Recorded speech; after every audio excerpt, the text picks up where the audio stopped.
வணக்கம். என்னோட பேரு தாமரை செல்வி. இன்னைக்கு நம்ம கேட்டுக்கிட்டு இருக்கிற படம் மனோகரா. வாங்க கதையை தொடரலாம். நாடகத்துல அடுத்த காட்சியில தேவசேனை கிட்ட அவங்க தோழி தன்னோட இடுப்புல இருந்து ஒரு குப்பையை எடுத்து காட்டி பத்திரம் அம்மான்னு சொல்ல, தேவசேனை அவங்க கையில வச்சு இருந்த 2 கப்புல கருப்பு புள்ளி போட்டு இருந்த கப்பை காட்டி இதுதான் அடையாளம்னு சொல்லி கொடுக்கறாங்க. அதே சமயம் நாடகம் பார்த்துக்கிட்டு இருந்த வசந்த சேனைக்கு தாளல. மன்னர் கிட்ட, மகாராஜா, இனிமே என்னால இருக்க முடியாது, என் உடம்பு கொதிக்குதுன்னு சொல்ல அடுத்த காட்சிக்கான மணி அடிக்குது. அடுத்த சீன்ல வர்மர் தன்னோட பெட்ல தலையில கைய வச்சுக்கிட்டு உட்கார்ந்துகிட்டு இருக்க, தேவசேனை அவங்க தோழி மஞ்சுளாவ பால் கொடுக்க வர சொல்றாங்க. தோழியும் தேவசேனையோட பிளான் படி 2 டம்ளர்ல பால் கொண்டு வந்து நிட்டுறாங்க. அந்த 2 டம்ளர்ல கருப்பு புள்ளி போட்ட டம்ளரும் ஒண்ணு இருக்கு. மஞ்சுளா புள்ளி இல்லாத கோப்பைய தேவசேனை கிட்ட கொடுக்க, அத வாங்கி வர்மருக்கு தேவசேனை கொடுக்க போக, அத பார்த்ததும் மஞ்சுளா இல்லைன்னு சைகை காட்டுறாங்க. ஆனா அத மறுத்துட்டு வர்மர் கிட்ட, அத்தான், சூடான பால், தலைவலி பறந்துடும் சொல்லி கொடுக்கறாங்க. அத சிரிச்சுக்கிட்டே வாங்குற வர்மர், சேனா, காமக்கள்ளிகள் தங்களோட கணவருக்கு பால்ல விஷம் கலந்து கொடுப்பாங்களாமே, நீ கேள்விப்பட்டிருக்கிறியா அப்படின்னு சூசகமா அவர் கேட்க, அதுக்கு கொஞ்சம் கூட அசராம, இல்ல அத்தான், இந்த பாலில அப்படி ஒண்ணும் இல்லன்னு தேவசேனை சொல்ல, அதுக்கு வர்மர், நீ சொல்லும் போது எனக்கு என்ன பயம்னு சொல்லிட்டு அவங்கள பார்த்து, சேனா, இப்படி வா, என்னோட கையால உனக்கு பால் கொடுத்து நிறைய காலம் ஆகிடுச்சுன்னு சொல்லி அந்த கப்ப அவங்க பக்கத்துல கொண்டு போக, அதுக்கு சேனா, அது எல்லாம் கல்யாணம் ஆன புதுசுலன்னு அவங்க சொல்றாங்க, அப்படி சொல்லாதன்னு சொல்லி அவங்க வாய் பக்கத்துல அந்த டம்ளரை ஈஸ்வரிவர்மர் கொண்டு போக, அந்த கப்புல இருந்த பாலை வாங்கி குடிக்கிறாங்க தேவசேனை. அந்த பாலை குடிச்சிட்டு தேவாமிர்தமா இருக்காத்தான்னு தேவசேனை சொல்ல, அதுக்கு வர்மர், சரி அத கொடு, நானே குடிக்கிறேன்னு அந்த இன்னொரு கோப்பைய, அதான் அந்த கருப்பு புள்ளி போட்டிருந்த டம்ளரை அவர் கேட்க, அதை எடுத்துட்டு மஞ்சுளாவை போக சொல்லி கண்ணை காட்டுறாங்க தேவசேனை. அந்த கப்பை எடுத்துட்டு, வேணாம், நான் தான் கொடுப்பேன்னு தேவசேனை எடுக்க, நாடகம் பார்த்துக்கிட்டு இருக்கிற வசந்தன், குடிக்காத குடிக்காத, விஷம் விஷம்னு அங்க இருந்து கத்துறார். தேவசேனை கொடுத்த பாலை வர்மர் குடிச்சதும் அவரோட வாயை தொடச்சு விட்டுட்டு தேவசேனை சிரிக்க வர்மரும் சிரிக்கிறார். திரும்ப தேவசேனை சிரிக்க வர்மருக்கு ஒரு மாதிரியா தொண்டை எரியுது. சேனான்னு கஷ்டப்பட்டு வர்மர் கூப்பிட, அந்த கோப்பைய தூக்கி எறிஞ்சிட்டு, விஷம் வேலை செய்யுது, உன்ன மாதிரி புத்திசாலிகளோட போக்கே இப்படித்தான் தேவசேனை சொல்ல, ஆன்னு பதறி எந்திரிக்கிறார் வர்மர். அடி ராட்சசி, துரோகம் செஞ்சது பத்தாதுன்னு சொந்த புருஷனுக்கே மருந்து வச்சு கொல்றியான்னு பிடிக்க, அவரோட கைய உதறி விட்டுட்டு, உன்னால நான் பட்ட கஷ்டம் ஒன்னா ரெண்டா, என்னோட உயிர் காதலன் உக்கிரசேனன் கிட்ட இருந்து என்ன பிரிச்ச, இப்ப என்னோட எண்ணம் பூத்து காய்ச்சி கனியாகிற நிலையில இருக்கு, உன்னை உயிரோட வச்சிருந்தா வேற இல்லையா வெட்டி போட்டுடுவேன்னு சொல்லி கீழே விழுந்த பர்மர் கத்திய எடுக்க ட்ரை பண்ண, அத காலால எட்டி உதைக்கிறாங்க தேவசேனை.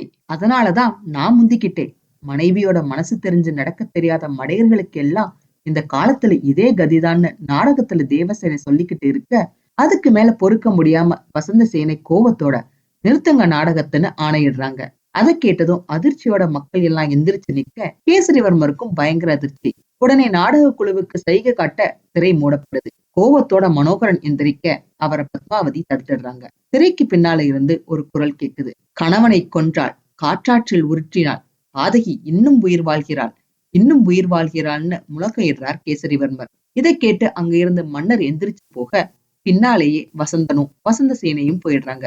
வசந்த சேனை அவங்களோட அரண்மனை வீரர்கள் கிட்ட எங்க நாடக கும்பல்னு கோவத்தோட கேட்க, அதுக்கு அந்த வீரர்கள், விரட்டிக்கிட்டே போனோம், ஆனா தப்பிச்சுட்டாங்கன்னு சொல்ல, சே, வெக்கமா இல்ல, போங்கன்னு அவங்கள அங்க இருந்து கோவத்தோட விரட்டிடுறாங்க. தப்பி விட்டார்களான்னு கோவத்தோட வசந்த சேனை சொல்ல, அங்க வர்ற மாலினி வசந்த சேனை கிட்ட, ஏமா நாடகக்காரங்களை தேடுறீங்கன்னு கேட்க, பரிசு கொடுக்கன்னு வசந்த சேனை கோவமா சொல்ல, கொடுக்க வேண்டியதுதான்மா, நம்மள காட்டி கொடுக்கிற கதையா இருந்தாலும் நடிப்பு நல்லா இருந்ததுன்னு சந்தோஷமா சொல்ல, போடின்னு கோவத்தோட அவங்கள விரட்டிடுறாங்க வசந்த சேனை. நாடகம் என்ன பத்தி எழுதப்பட்டது, கேசரிவர்மன் உயிரோடன்னு சொல்லிட்டு, பினு எப்படி பிழைக்கும்னு தன்னையே சமாதானப்படுத்த வசந்த சேனை ட்ரை பண்ண, ஒருவேளை விஷம் ஒழுங்கா வேலை செய்யாமன்னு யோசிச்சுக்கிட்டு இருக்கிற சமயத்துல மன்னர் உள்ள வர்றார். அவரை பார்த்ததும் பிரபு ஒண்ணு சந்தோஷமா சிரிச்சுக்கிட்டே அவர் பக்கத்துல போய் வசந்த சேனை நிக்க, ஆனா மன்னரோட முகத்துல துளி கூட சந்தோஷம் இல்ல. அத பார்த்ததும் வழக்கமான புன்சிரிப்பு இல்ல, வாட்டத்தோட இருக்கிறீங்க, என்ன காரணம் சுவாமின்னு ஒண்ணும் தெரியாத மாதிரி வசந்த சேனை கேட்க, ஒண்ணுமில்லைன்னு அவர் சொல்ல, அப்படின்னா ஏன் உங்களோட கண்ணுல கலக்கம் அப்படின்னு சொல்லிட்டு, கண்ணாளா பால்னு சொல்ல, பால்ங்கிற வார்த்தையை கேட்டதும் மன்னருக்கு அந்த நாடகத்தோட ஞாபகம் வர, பாலா அப்படின்னு இருண்ட முகத்தோட கேட்கிறார் மன்னர். ஏன்னு கேட்டுட்டு, ஓஹோ, நாடகம் ஞாபகம் வந்துடுச்சோன்னு வசந்த சேனை கேட்க, அது எல்லாம் இல்லைன்னு சொல்லிட்டு அங்க இருந்து தள்ளி போறார் மன்னர். பெருமூச்சோட எதுக்கு பேசணும்? என்னையே கேளுங்க. நம்மளோட காதலை பார்க்க சகிக்க முடியாம என்னோட கணவர் கேசரிவர்மர் இந்த ஊரை விட்டு ஓடிட்டாருன்னு நான் சொல்லியிருந்தேன்னு சினுங்களோட வசந்தசேனை சொல்ல, ஆமா, இப்போன்னு மன்னர் கேட்டுட்டு விலகி போக, நாடகத்துல வர தேவசேனை அவரோட கணவனுக்கு விஷத்தை கொடுத்து கொல்லுறா. நீங்களும் அதை உண்மைன்னு நம்பின்னு சினுங்கிட்டு அங்க இருந்த 2 கோப்பையை எடுத்து, இந்த 2ல எது வேணும்னாலும் எடுத்துக்கங்கன்னு சொல்ல, அதுக்கு மன்னர் வேணாம், நீயே கொடுன்னு சொல்றார். இல்ல, உங்களுக்கு எது வேணுமோ அதையே நீங்க எடுத்துக்கங்க. சந்தேகம் ஒரு சங்கடமான நோய், காதல் வாழ்க்கையை துண்டாக்கும் ஒரு கட்டாரி, அது வீரரையும் கோழையாக்கும்னு சொல்லிட்டு எடுத்துக்கங்கன்னு நீட்டுறாங்க. அந்த கோப்பையை எடுக்காம பாலை பாக்குறார் மன்னர். மன்னரோட முகத்தை பார்த்துட்டு, அது கூட வேணாம், 2யும் நானே சாப்பிடுறேன்னு சொல்லிட்டு 2 கோப்பையில இருந்த பாலையும் வசந்தசேனையே குடிக்கிறாங்க. குடிச்சிட்டு அந்த கோப்பையை தூக்கி வீசிட்டு அங்க இருந்து கோப சினங்களோட வசந்தசேனை போக, வசந்தின்னு மன்னர் கூப்பிடுறார். திரும்பி அவரை பார்த்து அவரோட காலை பிடிச்சிட்டு, என்ன மன்னிச்சிடுங்க மகாராஜா, பல வருஷம் உங்களோட பத்தினியா வாழ்றேன், அதை வச்சு கேக்குறேன். ஆபரணம், ஆடம்பரம், அரச வாழ்வு எல்லாம் போதும். காஷாய உடையும் கையில ஒரு ஓட்டையும் நீங்களே கொடுங்க, நான் போறேன், என்ன மறுக்காதீங்கன்னு வசந்தசேனை அவங்களை எழ வச்சுட்டு போறதா என் கண்ணேன்னு மன்னர் சொல்ல, உலகம் ரொம்ப பெருசு பிரபு, அந்த ஜனக்கூட்டத்துல நானும் ஒரு துளி ஆயிடுறேன். உங்களோட பேரை ஜபிச்சுக்கிட்டே என்னோட ஜென்மத்தை கழிச்சிடுறேன்னு சொல்லிட்டு, உங்களோட காலடியில கிடக்கிற என்னோட வாழ்வை அழிக்கணும்னு திட்டமிடுறாங்கன்னு வசந்தசேனை பொடி வச்சு பேச, யாருன்னு மன்னர் அதிகாரமா கேக்குறார். அதுக்கு வசந்தசேனை மகாராணியார் தான்னு சொல்றாங்க. ஆனா அதை நம்ப முடியாம, யார், பத்மாவதியான மன்னர் ஆச்சரியத்தோட கேட்க, அப்போ ஒரு குரல், இல்லை, பச்சை புழுகு, பாராளும் வேந்தே, பாகுமொழியில் பலியாகாதேன்னு கேசரிவர்மர் அரூபமாயிருந்து சொல்றார்.